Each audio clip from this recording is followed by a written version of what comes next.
Hi, my name is Samara, and I'll be refuting the claim that the gender pay gap is a myth.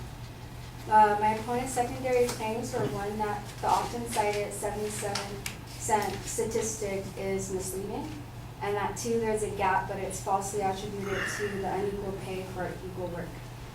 My response to the claim is that the evidence provided fails to prove the claim that the gender pay gap is a myth. My response to the first claim, that the 77% statistic is misleading, is that the gender pay gap still actually exists within occupations, even when factors that may affect annual earnings are taken into account. It is true, as my opponent said, that the data is not determined by career differences or the wages associated. However, there is a gender wage gap that exists within occupations, as a study was done by U.S. Congress. In this report, it was also concluded that 40% of the gender pay gap cannot be explained by factors that may affect annual earnings, and it must be due to discrimination. The overtime statistic that was used by my opponent, 69% of males compared to 42% of females who worked on an average of 5 hours of overtime a week, was misinterpreted. The data from this source was actually a Danish research from the Netherlands, not from the US. And the source actually does have some data from the US, but it's from 2002, and it also wasn't mentioned by my opponent. My response to the secondary claim that there is a gap, but it's falsely attributed to unequal pay for equal work. He makes a reasoning claim that men travel more for work and therefore have an increased annual salary. This source actually says that 50% men work 50% more hours than women work.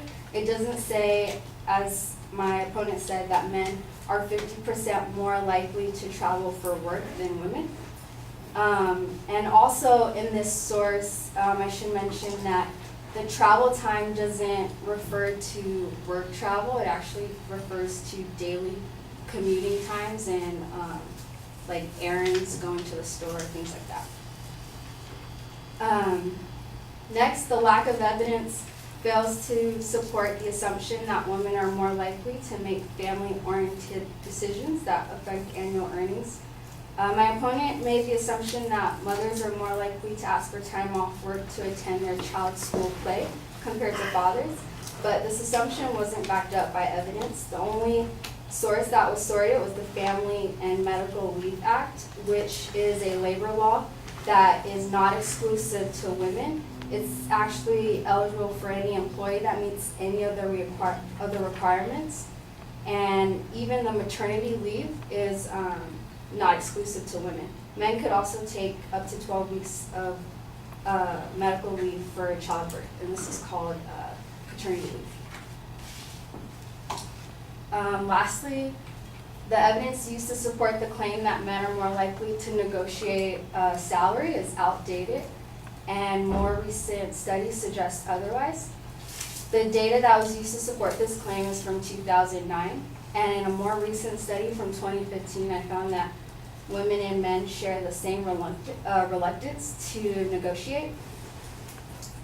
Also from the same study, women in certain industries, such as mining, male-dominated industries, women are more likely to ask for a raise, and men are more likely to get a raise without asking.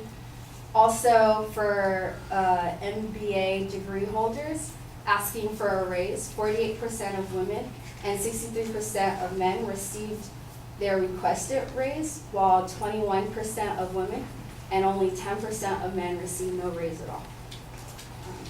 That's it.